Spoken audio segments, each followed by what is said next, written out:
다른 얘기부터 조금 할까요? 이 두 사건이 이제 제가 이렇게 본문을 잘랐잖아요. 되게 이제 장별로 자르는데 장 앞뒤를 이렇게 묶어서 잘랐잖아요. 제가 볼 때는 이렇게 잘라서 한 장을 만드는 것이 괜찮다 싶어서 이제 그렇게 한 겁니다. 여러분이 이제 저한테 한 두세 번 들으신 것 같은데 원래 성경에는 장과 절이 없습니다. 편지를 쓰거나 무슨 소설을 쓸 때 장과 절을 나누지 않잖아요.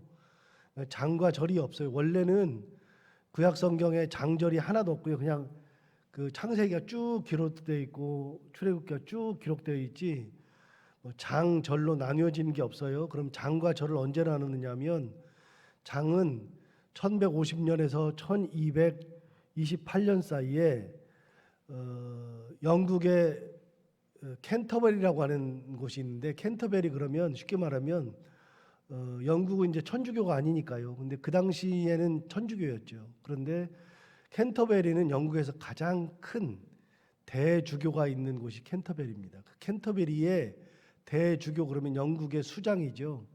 그 영국의 캔터베리 대주교인 랭튼이라는 사람이 나눴습니다. 그러니까 1200년경에 장을 캔터베리 대주교가 나눈 겁니다. 그러니까 인위적으로 여기서 끊으면 되겠다고 나눈 거고요. 절은 놀랍게도 참 재밌게도 절은 장 속에서 이렇게 절을 이렇게 나누기 시작했는데, 그건 누가 나누냐면 1550년 어간에 프랑스의 인쇄업자가 성경을 이렇게 찍다 보니까 절을 나누면 좋겠다 그래서 인쇄업자가 나눈 겁니다.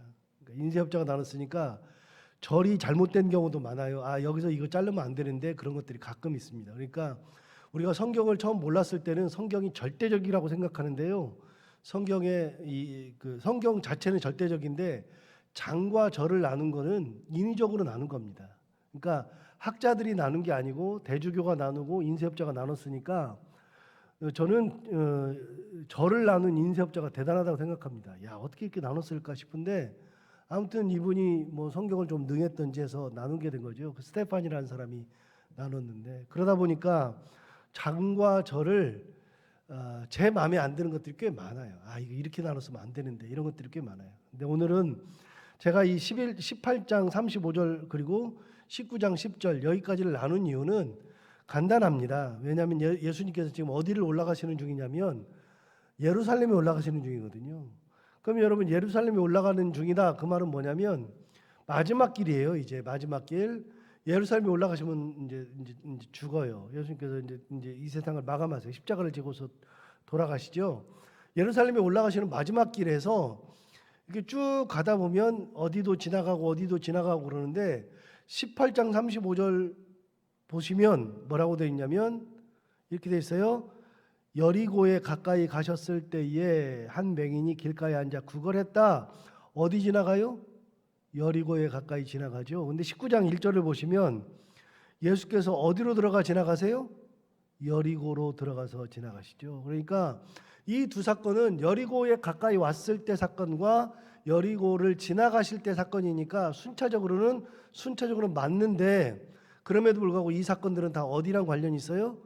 여리고랑 관련이 있죠. 그래서 성경을 인위적으로 제가 이렇게 끄는 겁니다. 자, 여기까지 하고 35절부터 보시면, 18장 35절부터 보시면 여리고에 가셨을 때의 한 사건, 그 다음에 19장 1절부터 얘기하면 또 여리고에 들어가셨을 때의 한 사건, 두 사건이 기록되어 있죠. 먼저 앞 사건을 보시면 18장 35절을 보시면 여리고에 가까이 가셨을 때에 한 맹인이 길가에 앉아 구걸하다가 무리가 지나감을 듣고 이 무슨 일이냐고 물은데, 그들이 나사렛 예수께서 지나가신다 하니 맹인이 외쳐 이르되 다윗의 자손 예수여 나를 불쌍히 여기소서 하거늘 그랬어요. 자, 여리고에 가까이 가셨을 때 이제 예수님께서 지나가시죠. 그러니까 소문이 많이 나가지고 예수님을 따라다니는 사람들이 굉장히 많았으니까요. 여리고 사람들도 그 소문을 듣고서 모여들기 시작했죠. 길거리에 사람들이 막 모여서 막 지나가니까 한 맹인이 자기는 그 소문을 몰라요. 모르고 있다가 사람들이 굉장히 많이 지나가고 하는 소리를 들어. 굉장히 시끄럽죠. 그러니까 어떤 생각이 들었냐면 이거 뭐야? 왜 안 나던 소리가 나? 그래서 지나가는 사람들한테 묻는 거죠. 무슨 소리냐? 물어보니까 뭐라고 하냐면 나사렛 예수께서 지나가신다 하는 소리를 해줍니다. 나사렛 예수가 지나가신다 그랬어요. 그랬더니 38절에 얘기하잖아요. 맹인이 외쳐 이르되 다윗의 자손 예수여 나를 불쌍히 여기소서라고 큰 소리로 외친 겁니다. 자, 이 맹인이라고 하는 사람은 그동안 태어나면서부터 그랬든지 아니면 중도에 실명을 했든지 간에 앞을 보지 못하니까 세상 일에 어두워요. 그리고 자기를 돌봐주는 사람이 아무도 없어요. 그러니까 이 사람은 사회적으로 보면은 외톨이죠. 약자죠. 그러니까 이 사람을 누가 같이 곁에 두고 있는 사람 자체가 없어요. 그러니까 삶이 괴로운 사람. 그런데 이 사람은 예수님이 지나가는지조차도 몰랐던 사람. 자, 반대로 생각해 볼까요? 예수님은 여리고를 지나가실 때 이 사람을 만나기 위해서 지나가신 적이 없어요. 예수님은 그냥 지나가세요. 자, 35절 다시 봐요. 그러면 제가 다시 읽을 거예요. 38절까지 읽을 건데 여러분 성경 보고 계세요. 제가 다르게 읽을 거예요. 여리고에 가까이 가셨을 때에 한 맹인이 길가에 앉아 구걸하다가 다시요. 35절 다시 읽어요. 예수께서 여리고에 가까이 가실 때 한 맹인을 만나려고 하셨는데 그 맹인이 길가에 앉아 구걸하다가 이렇게 안 돼 있잖아요. 예수님께서 여리고를 지나가실 때 맹인을 만나고 싶어서 여기를 지나가는 게 아니고요. 예수님께서 이곳을 지나가실 때에 맹인이 있을지 없을지에 대한 생각이 없고 지나가시는 거예요. 예수님은 지나가시는 길, 맹인을 만나기 위해서 지나가시는 길이 아니라 그냥 예루살렘으로 가서 십자가를 지기 위해서 지나가시는 그 길. 그리고 맹인은 어떤 경우냐면 예수님이 지나가시는 길도 모르는데 푸지불식간에 예수님이 지나가시는 그 길, 둘 다 의도된 것이 아니죠. 목적이 있는 것이 아니죠. 그러니까 예수님이 이 병자를 맹인을 만나서 눈을 뜨게 해야 되겠다라는 생각을 하시고 지나가신 적이 없고요. 맹인은 사람들에게 대접받아 본 적이 없고 심지어는 예수님께서 지나가시는 줄도 모르니까 예수님에게 병을 고쳐야지라고 하는 생각을 해본 적도 없어요. 그런데 예수님에 대한 소문은 들었겠죠. 그러니까 예수님이 지나가시면 나도 예수님 붙잡고 내 병을 나을 수 있겠다라는 그런 희망 섞인 생각을 한 적은 있었을 것 같은데 그럼에도 불구하고 예수님이 언제 지나가실지도 모르고 예수님이 지나가신 것 자체를 지금 모르고 있는데 지나가요. 자, 둘 다 의도가 없어요. 예수님도 의도가 없고 맹인도 의도가 없고 다 의도가 없는데 그런 의도가 없는 가운데서 만나는 거예요. 둘 다 만나는데 어떻게 됐느냐? 맹인이 예수님이 지나가신다는 소리를 듣고 나서 바로 한 게 뭐냐? 38절에 맹인이 외쳐 이르되 다윗의 자손 예수여 나를 불쌍히 여기소서. 자기의 소원, 자기의 믿음을 가지고 부르짖기 시작했어요. 뭘 부르짖느냐? 주님 나를 불쌍히 여겨 주십시오. 불쌍히 여겨달라는 부르짖음, 애원. 그랬더니 39절을 보십시오. 39절을 보시면 앞서가던 자들이 그를 꾸짖어 잠잠하라 하되 그가 더욱 크게 소리질러 다윗의 자손 예수여 나를 불쌍히 여기소서 하는지라. 앞서가던 사람들이 뭐라 그러냐? 그를 꾸짖어서 잠잠하라 그랬어요. 야 조용히 좀 해. 조용히. 맹인은 이렇게 대접받고 살았어요.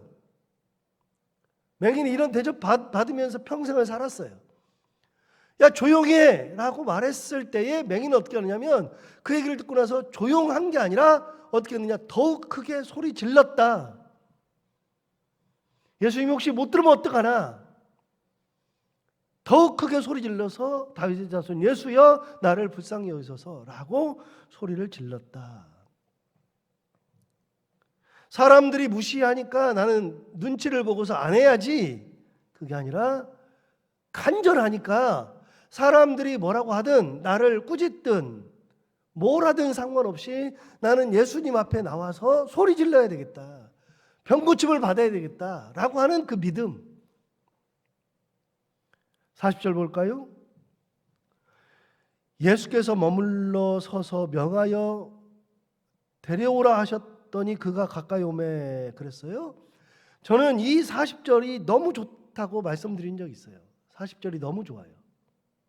사람들은 그를 무시하고 조용히 하라 그러고 막 그러는데 예수님은 가다가 어떻게 하느냐? 예수께서 머물러 서서 명하여 데려오라고 하셨어요. 단 한 번도 그의 말에 귀를 기울여 준 사람이 없는데 예수님은 가시던 길을 멈추어 서서 딱 섰어요. 그 자리에. 누구 때문에? 그 사람 때문에. 자, 다른 사람 때문에 선 게 아니에요. 이 사람 때문에 섰어요. 이 사람은 뭐 하는 사람이에요? 사회적인 약자. 이 사람은 어느 누구도 그 사람의 말을 들어준 적이 없는 사람, 무시만 당하던 사람, 그런 사람의 말을 들어주기 위해서 예수님께서 그 자리를 가다가 머물러 섰다. 이걸 볼 때 왜 좋냐면요, 저는 제가 항상 이 본문을 읽으면 제가 맹인 같아요. 제가 예수님을 부르면 주님께서 가던 길을 멈춰 서시고 저를 쳐다보시는 것 같아요. 제 말을 들어주시는 예수님, 이게 느껴져요.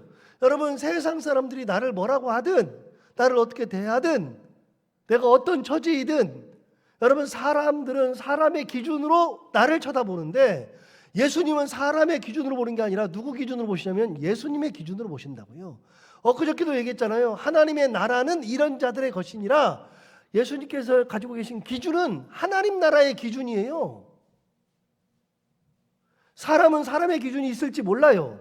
사람은 사람의 기준을 가지고 있기 때문에 세상적 가치관으로 사람을 봐요. 그 사람이 예쁜지 안 예쁜지, 키가 큰지 작은지, 배웠는지 못 배웠는지, 늙었는지 젊은지, 사람들의 기준을 가지고 봐요. 직분이 뭔지, 이 같은 회사를 다녀도 어느 위치에 가 있는지 사람들은 그걸 본다고요.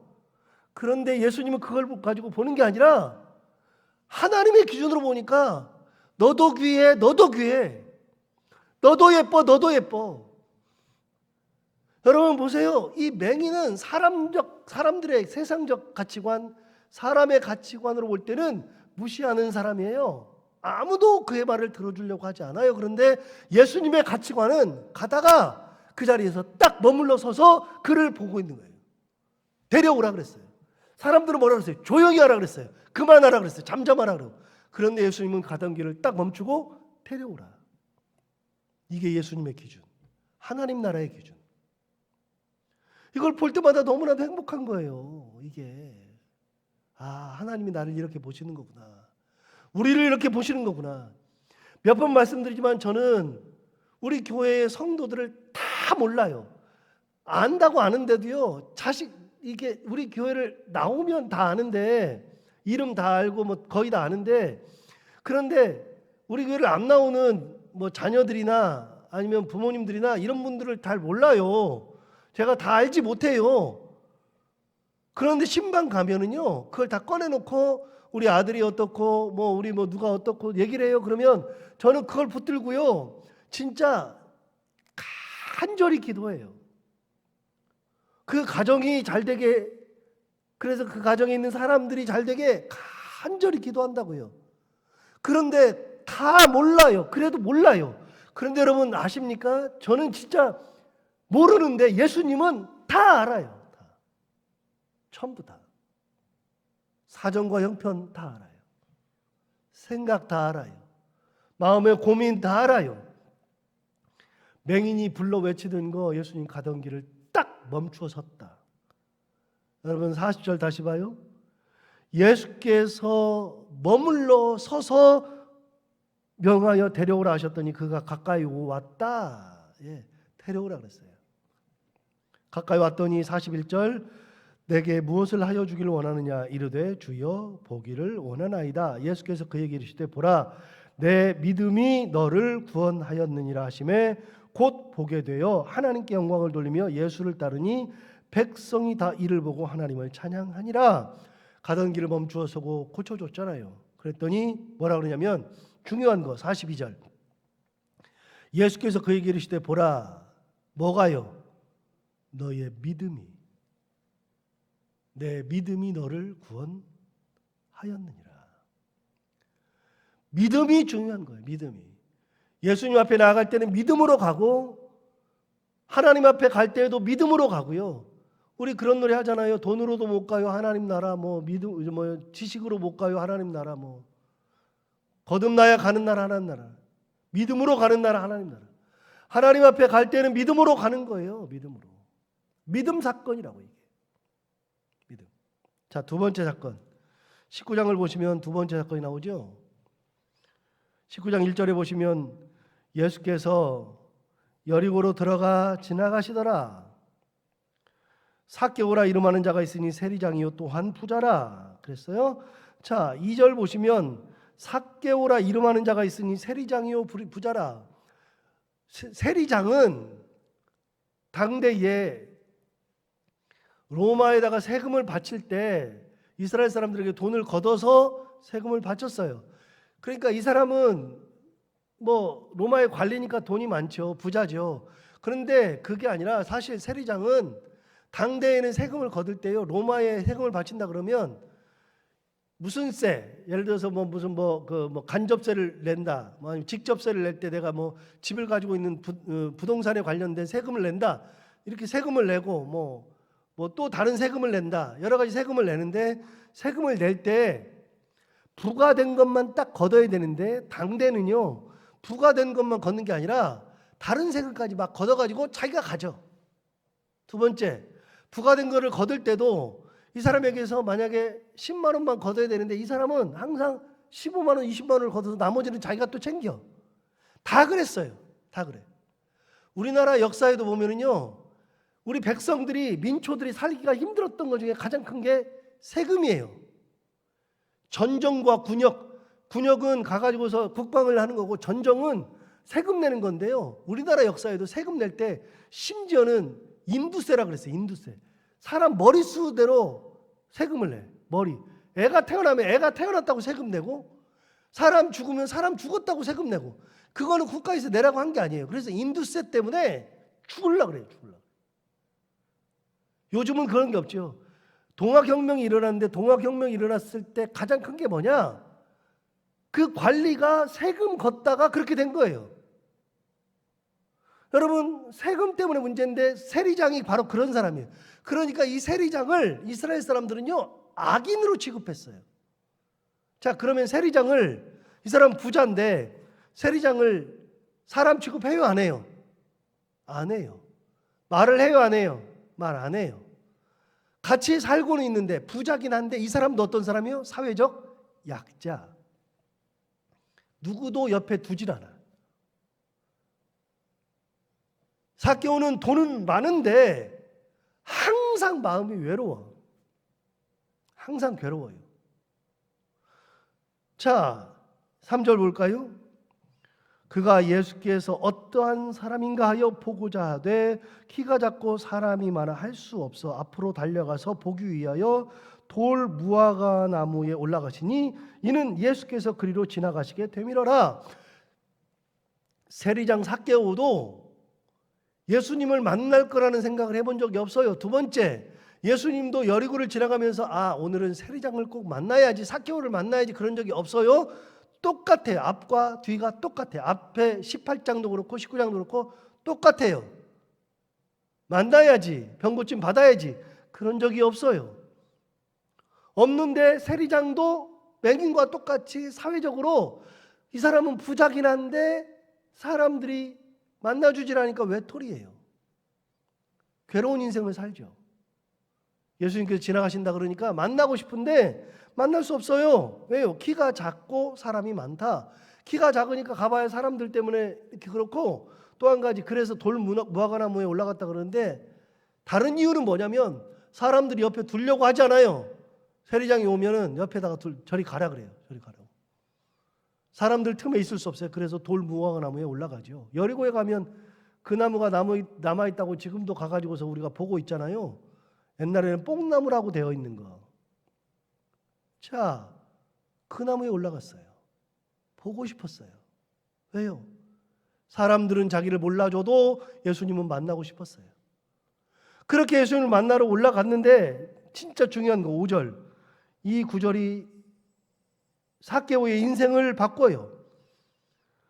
예수께서 그곳에 이르사 어떻게 하세요? 쳐다보셨다. 아까는 39장 40절에 뭐라고 했냐면 예수께서 머물러 서셨다. 19장 5절에 가면 예수께서 그곳에 이르사 뭐 하셨다? 쳐다보셨다.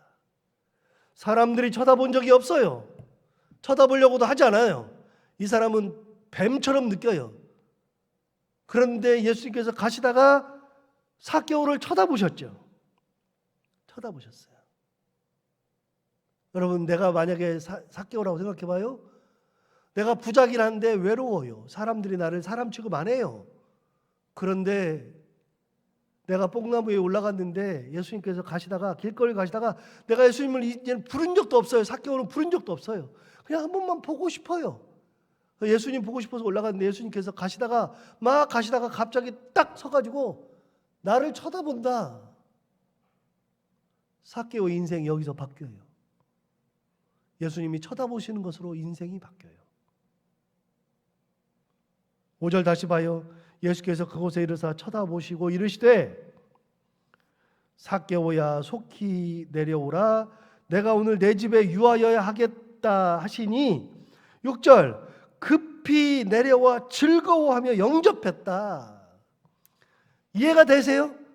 여러분 막 내려와가지고 급히 내려와가지고 즐겁게 하면서 예수님을 영접했다. 예수님이 뭐라 그랬어요? 내가 너의 집에 오늘 유하여야 하겠다. 사람들이 자기 집을 찾아본 적이 없어요. 집은 큰데 덩그러니 큰데 사람들이 자기를 무시하고 찾아본 적이 없어요. 그런데 예수님께서 찾아오시겠다는 거예요. 우리 집에서 자겠다는 거예요. 마음의 상처 가지고 있었던 것이 눈 녹듯이 다 녹아버리잖아요. 주님이 쳐다만 보시기도 주님께서 너희 집에 머물겠다고 하신 것만 해서도 마음이 다 녹아요. 그래요. 우리 주님 그러신 분이에요. 저는 예수님이 진짜 좋은 게 하나님이 진짜 좋은 게요. 사람을 차별을 안 하시더라고요. 무슨 직업을 가지고 있든지 상관을 안 해요. 내가 어떤 모습이든지 상관을 안 해요.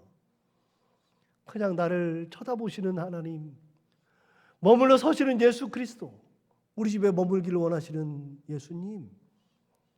그래서 집에 머물겠다 그러잖아요. 그러니까 급히 내려와요. 즐거워하면서 영접하는데 7절 보세요. 재밌는 게 나와요. 7절에 뭐라고 되어 있냐면 무사람이 보고 수군거리 이르되 저가 죄인의 집에 유하러 들어갔도다. 사람들은 예수님 보고 뭐라 그래요? 죄인의 집에 들어간다. 야, 저 예수님 왜 그러냐? 자, 이게 누구 기준? 무슨 기준? 사람의 기준. 사람의 기준. 예수님은 누구 기준? 예수님 기준. 하나님 나라의 기준. 사람들은 뭐라 그러냐면 저가 죄인의 집에 유하러 갔다. 야, 저 이상하다. 예수님 왜 저기를 들어가? 이게 뭐예요? 나한테 예수를 맞추는 거잖아요. 내가 이상하게 생각하니까 그러면 안 되잖아요. 예수님은 내가 그렇게 들어가면 안 되니까 예수님 들어가시면 안 되잖아요. 그러니까 예수님을 나한테 맞추는 거잖아요. 내가 예수한테 맞추지 않고 예수를 나한테 맞추는 거죠. 주님을 나한테 딱 맞춰버리죠. 왜 들어가? 그런데 예수님은 그 집에 들어가서 그 집을 바꿔요. 삭개오를 완전히 다른 사람으로 바꿔요. 삭개오의 인생이 왜 바뀌어요? 예수님 만나서 바뀌는 거예요. 예수님이 쳐다보시면서 바뀌어요. 예수님께서 그 집에서 머무시면서 바뀌어요. 어떻게 하나 볼까요? 여러분 삭개오의 인생이 어떻게 하나 볼까요? 7절 보세요. 8절 삭개오가 서서 주께 여짜오되 주여 보시옵소서 내 소유의 절반을 가난한 자들에게 주겠사오며 만일 누구의 것을 속여 빼앗은 일이 있으면 내 갑절이나 갚겠나이다. 자, 예수님께서 그 집에 들어갔을 때 예수님, 자 7절부터 8절 다시 읽어볼게요. 제가 다시 읽을 거예요. 무사람이 보고 수군거려 이르되 저가 죄인의 집에 유하러 들어갔도다 하더라. 삭개오 앞에 예수께서 서셔서 말씀하시되 네 소유의 절반을 가난한 자들에 줄 것이며 만일 누구의 것을 속여 빼앗은 일이 있으면 내 갑절이나 갚으라 했더니 삭개오가 주께 서서 주 앞에 서서 대답하되 주여 내가 내 소유의 절반을 가난한 자들에게 주겠사오며 만일 누구의 것을 속여 빼앗은 일이 있으면 내 갑절에 나 갚겠나이다 그랬어요? 예수님께서 야 너 네 재산 절반을 딱 다른 사람들한테 다 나눠줘. 속여 빼앗은 것이 있으면 내 갑절 갚아. 그런 적 있어요 없어요? 없잖아요. 예수님은 그 집에 가서 뭐 했어요? 유하실 뿐이에요. 예수님이 그를 쳐다봤을 뿐이에요. 쳐다보고 유하셨을 뿐인데 예수님은 단 한 번도 이런 말씀을 해보신 적이 없는데, 그런데 삭개오가 자발적으로 주님 내 재산의 절반을 가난한 사람들에게 나눠주겠습니다. 은혜 받은 삭개오죠. 삭개오가 은혜를 받으니까 자발적으로 내 재산을 절반을 내놔요. 자, 하나 물어볼게요. 자, 여러분 가지고 있는 재산 절반 뚝 띄어서 가난한 사람 줘요? 줄 수 있어요? 제가 그렇게 설교하면 줄 수 있어요? 재산 절반 뚝 띄어가지고 가난한 사람 줄 수 있냐고요? 불가능하잖아요. 저도 못 줘요. 저도 할 일이 많아요. 아직도 쓸 돈이 많아요. 모아놓은 돈 쓸 게 엄청나게 많아요. 저도 반을 못 대줘요. 그런데 삭개오가 뭐라 그래요? 내 재산의 절반을 띄어가지고 뚝 띄어서 가난한 자들에게 주겠나이다. 예수님이 그런 말씀 하셨다 그러면 안 했을 거예요. 그런데 왜 그래요? 예수님 만나서 은혜 받으니까, 예수님에게서 내 상처가 다 치유되니까, 예수님 앞에 섰을 때 상처가 치유되고 나니까 돈이 중요한 게 아니에요. 이제는 어떻게 돼요? 내 재산의 절반이 중요한 게 아니라 은혜 받고 나누는데도 행복해요. 아, 내가 이렇게 나눠야 되겠다. 9절 볼까요? 예수께서 이르시되 오늘 이 구원이 이 집에 이르렀으니 이 사람도 아브라함의 자손임이로다. 주님의 칭찬을 듣죠. 자, 주님 만나는 것이 이런 거예요. 주님을 만나면, 주님은 우리가 어떤 형편이든 어떤 생각을 가지고 있든 주님은 나에게 찾아오시는 분, 나의 아픔을 아시는 분, 나의 상처를 치료하시는 분, 그렇게 오시죠. 오늘도 이 주님 만나서 은혜 가운데 주님과 동행하는 귀한 하루 되기를 바랍니다. 기도하겠습니다. 하나님 아버지 감사합니다.